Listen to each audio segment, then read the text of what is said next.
From Korea to Germany. From Alaska to Puerto Rico. All over the world, the United States Army is on the alert to defend our country, you, the American people, against aggression. This is the Big Picture, an official television report to the nation from the United States Army. Now, to show you part of the big picture, here is Captain Carl Zimmerman. Today, our single corps cameramen take us around the world in a pictorial report on the activities of your Army.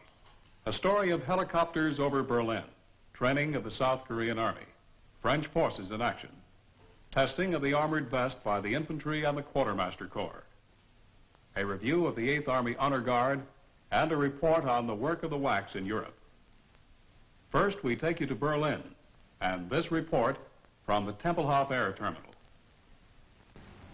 This is Lieutenant Frank Grubbs, your military correspondent here in the European Command, reporting to you on one of the many activities of our armed forces in this part of the world. Today's report comes to you from Tempelhof Air Base in the center of the city of Berlin, the scene of the very famous Berlin airlift.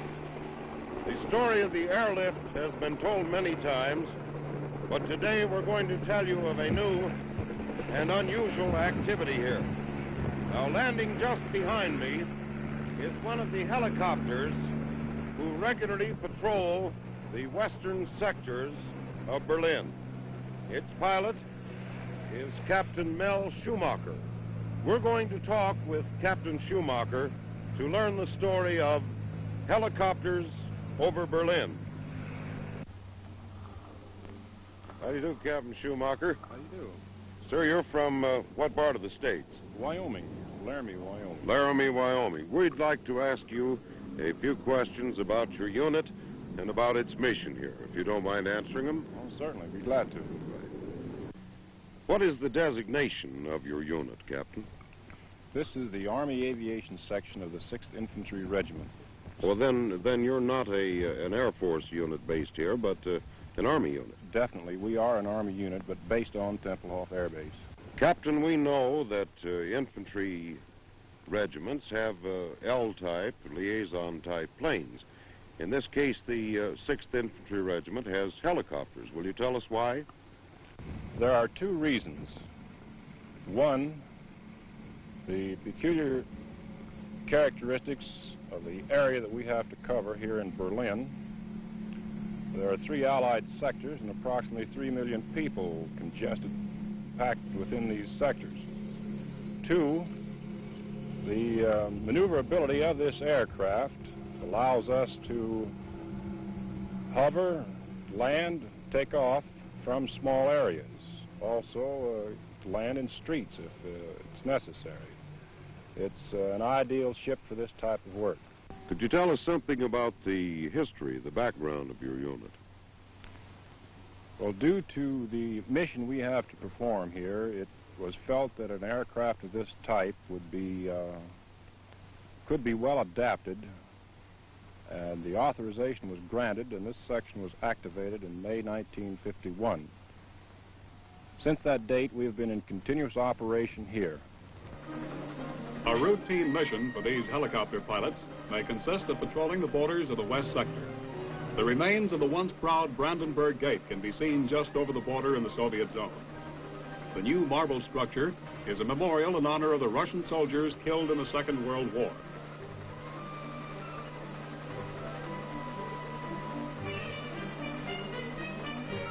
It's an important job these helicopter pilots have, observing the activities of the people in the western part of Berlin. Pilots also help with special jobs of air observation, including missions for the Army engineers, and cooperating with the West Berlin police to see that the big city keeps running smoothly. Vital supply routes leading into the city, such as railway arteries, are checkpoints for the helicopter pilots.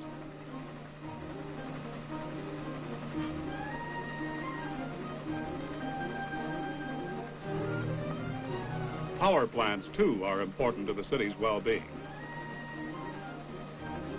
as are the canals which play their part in the city's traffic flow.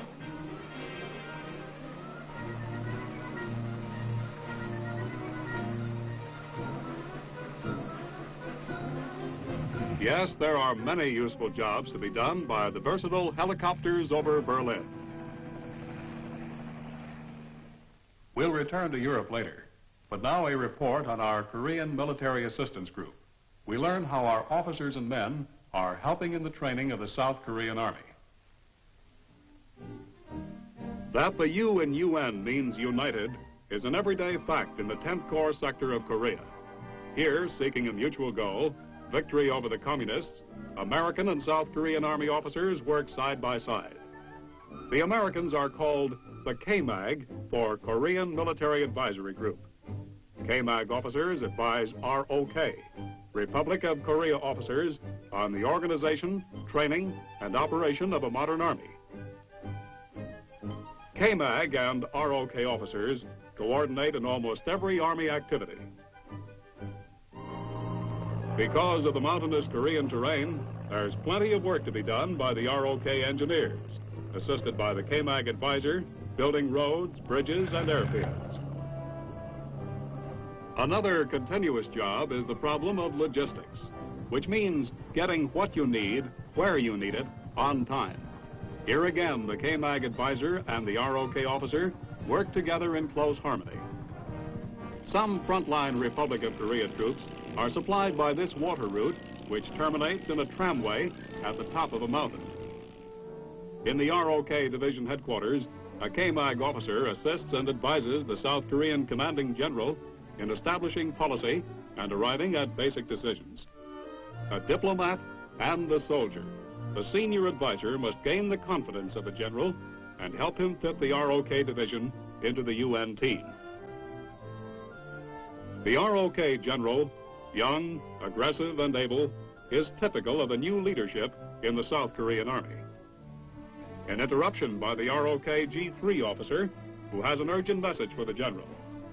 A heavily fortified enemy bunker is harassing the frontline troops and must be knocked out. The word goes out quickly.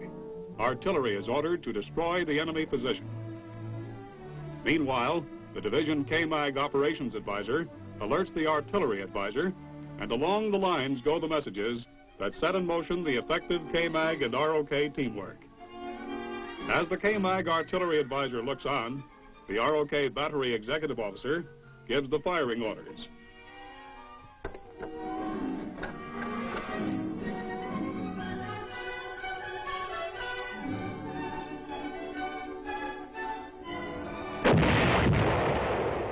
Bad news for the enemy.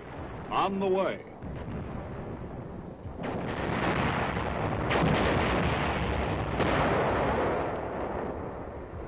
Mission accomplished, bunker destroyed. With each passing day, the KMAG officers and men in the 10th Corps sector, working with and among the South Koreans, are accomplishing the greater mission of welding together what was once just a small internal security force into an effective, fully armed Republic of Korea Army. Today, this ROK Army, guided by the Korean Military Advisory Group, is helping the United Nations to defend the principles of freedom. In another part of Korea, along the 2nd Division front, our cameras are set up now to show you a French battalion in action.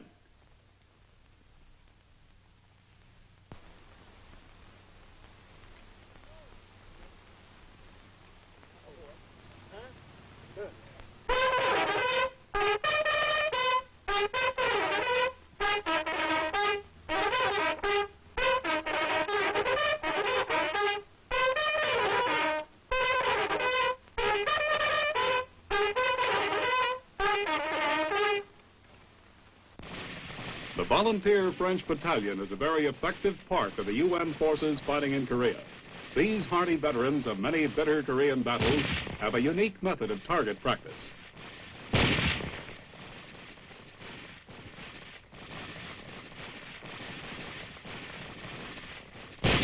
The purpose of the training is to instill confidence in the soldier for his weapon and for the efficiency of his comrades in arms. Because of the superb marksmanship of these fighters, there is no danger of accident. But this type of training is recommended for experts only.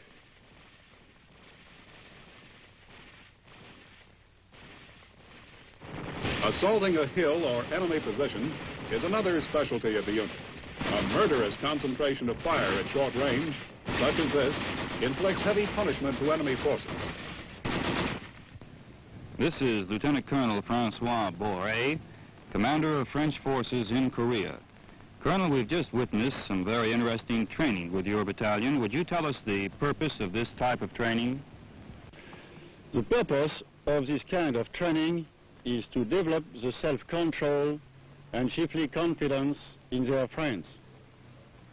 It may seem very dangerous, but it is proved to be effective, and we have not had any accident, because this training is progressive, and we realize this performance only at the end of an intensive training period. I am particularly proud of the French battalion, and I am sure it will continue to be an effective part of the United Nations effort. Recently, men of the Army's 3rd Division worked with specialists of the Quartermaster Corps in testing the armored vest. For this report, we go back to Korea. On a hillside in Korea, soldiers of the 3rd Division are briefed on the use of a new armored vest. Like the Knights of King Arthur's Round Table going into battle with their steel breastplates and shirts of chain mail, these modern crusaders move out on patrol wearing the latest fiberglass and nylon armor of 1952. Thoroughly tested in stateside laboratories, the soldiers' new body armor weighs less than 8 pounds and affords protection from shoulders to waist. In this exhaustive field trial and combat, fighting men of all arms find the lightweight armored vest does not hamper their movements in any way.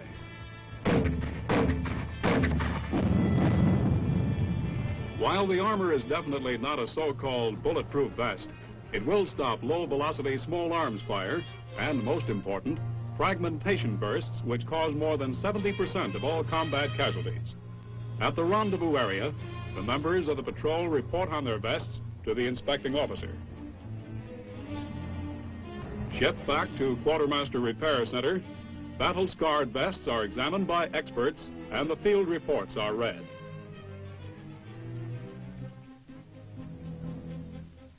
The amazing protection afforded by this new body armor comes from overlapping plates of plastic laminated fiberglass and a special weave of multi-layered nylon fabric. A surgical scalpel probes deeply into the vest, hunting fragments. And there it is. Though small, this fragment could have caused a serious wound. After inspection and removal of all fragments, the vest is ready to be repaired. Like making a cold patch on the tube of an automobile tire, the repairman first applies a generous amount of rosin glue to the affected area. The special patch follows, and after pressing it firmly in place and wiping away excess glue, the job is done. Fully repaired, the vest returns to the battlefront and, worn by a combat infantryman, is ready to stop enemy shell fragments and save another man's life. Back at 8th Army headquarters, there's a platoon of men called the Honor Guard. They've all seen combat in Korea, and now they're on guard duty back at Army headquarters in Seoul. They're proud of their precision drill. They're anxious to show it to you. We take you now to Seoul, Korea, and here is the commander of the platoon, interviewed by one of our big picture reporters, Lieutenant Carl Flint.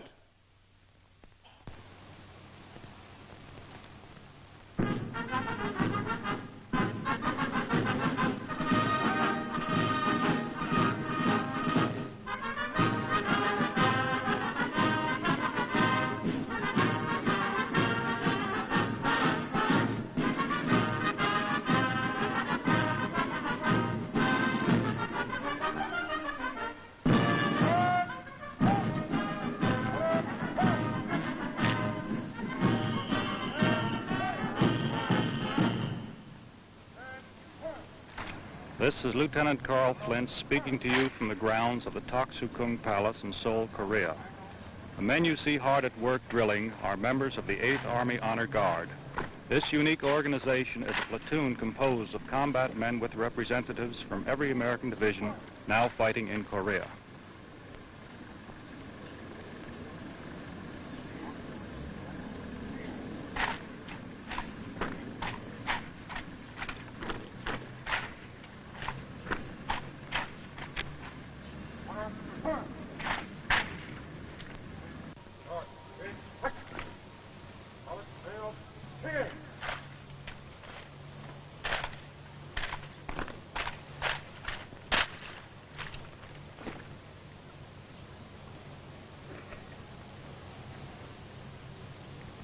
To tell us more about the Honor Guard and their mission, let me introduce Lieutenant Robert W. Headland of Los Angeles, California, commanding officer of the 8th Army Honor Guard. Lieutenant Headland, front and center, please.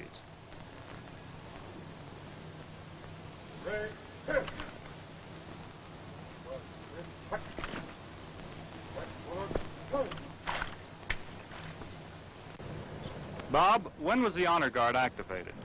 The Honor Guard was activated in March of 1951 of a representative group from all the combat divisions in Korea. I see. Now, besides performing for visiting dignitaries and officials, the Honor Guard does have a specific military mission, doesn't it? Yes, sir. The Honor Guard has a security mission, part of which is providing guards for the Army Commander. They do this by having posts at the Army Commander's CP door, at his quarters, and at his office door. I see. Do you have much of a turnover problem? How do you select new men for the Honor Guard? Turnover is a bit of a problem in as much as the men have already been in combat divisions before they come back to the Guard. We compensate for this by having approximately 20 to 30 men come down each month after being interviewed by divisions. They're then interviewed by the Honor Guard, and about 10 to 15 are kept to compensate for the men we lose. I see. Well, Bob, would you put the band and Honor Guard through a dress rehearsal of the silent drill? I'm sure the people back home will be impressed just as much as I was when I first saw your Honor Guard performing. Yes, sir, it would be a pleasure.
Here, gathered together to form an honor guard of snap and precision, are veterans of all the divisions fighting the war in Korea. Some of the shoulder patches worn by these men include the 8th Army patch, 45th Division, 2nd Infantry, and 25th Division, 1st Cavalry, and 7th Division patch. These are men who have known the horrors of war, but who also know the pride of serving with the best team in the world, the United States Army.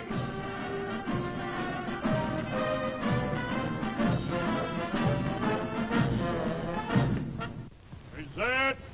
Huh!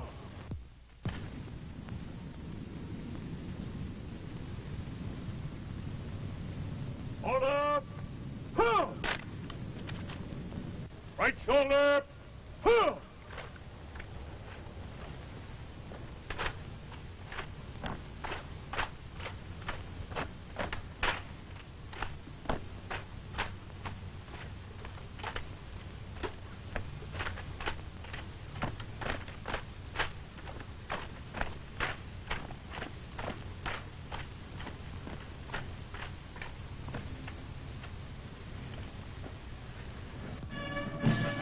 The silent marching manual is one of the most difficult feats for a drill team to perform.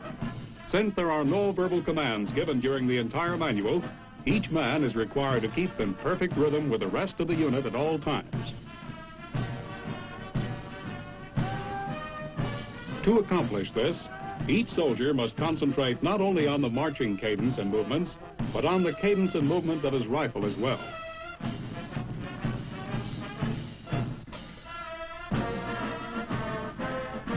Hours of training are necessary to perfect the marching routine, but there are few rivals of this 8th Army Honor Guard.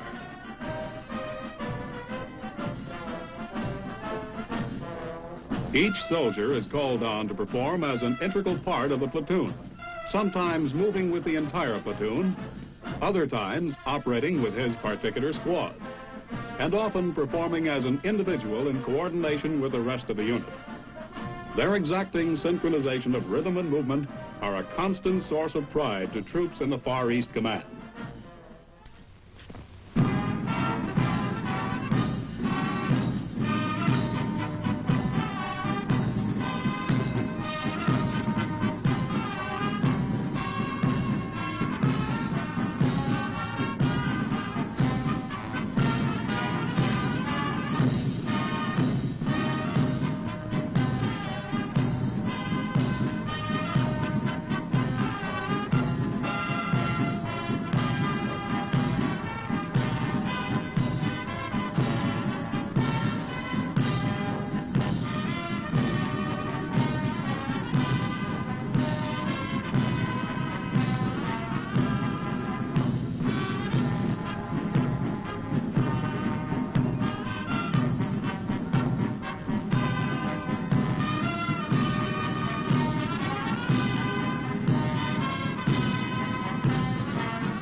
Our cameras take us back to Europe now for a report on the women in the Army, the WACs.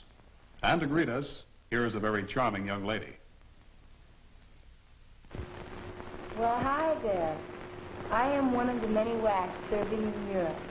I want you folks back home to know that we are over here to aid the armed forces in Europe in their job of preserving the peace.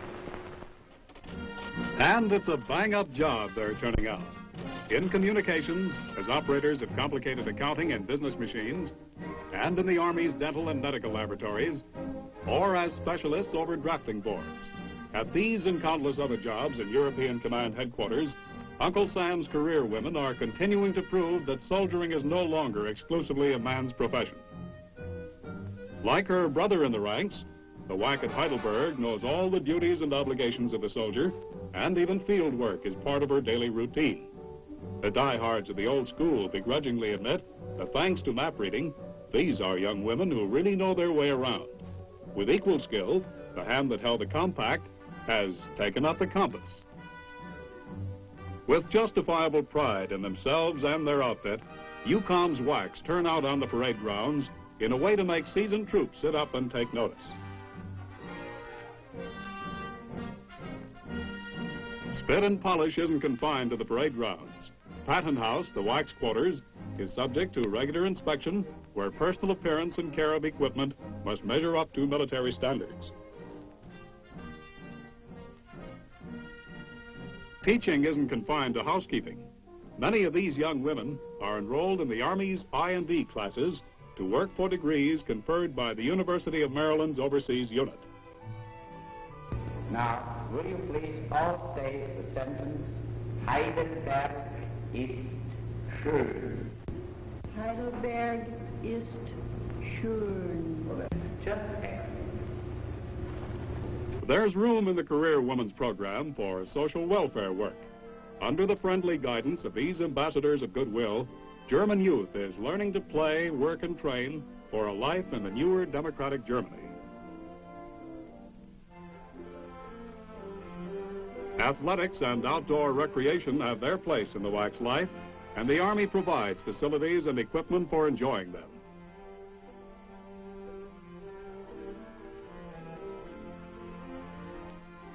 Perhaps one of the happiest uses the WAC finds for free hours is sightseeing. Today it's Heidelberg, but tomorrow it may be Lake Lucerne, Versailles, Brussels, or Paris.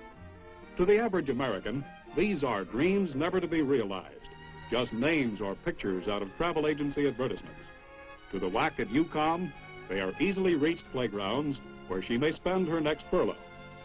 Shopping, that mysterious female ritual which always baffles mere man, continues to be part of the Army woman's way of life. In her off-duty hours, she carries on the never-ending search for what she considers to be absolute necessities. Through her perseverance, the quaint shops of Heidelberg are contributing daily to the unused storage space in countless American attics and cellars. Shopping isn't the only carryover from civilian days. Like her sister at home, the WAC finds time for a bit of vanity over that new dress.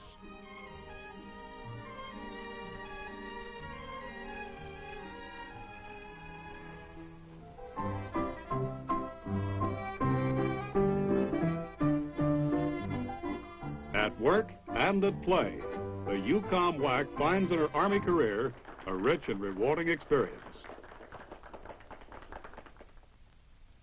Today we brought you a pictorial report on the activities of your Army overseas. We hope that you can be with us next week when we take you to the home of the infantry, Fort Benning, Georgia. We'll show you how combat leaders are trained. This is Captain Carl Zimmerman inviting you to be with us then. The Big Picture is a weekly television report to the nation on the activities of the Army at home and overseas, produced by the Signal Corps Photographic Center, presented by the U.S. Army in cooperation with this station. You can be an important part of the Big Picture. You can proudly serve with the best equipped, the best trained, the best fighting team in the world today, the United States Army.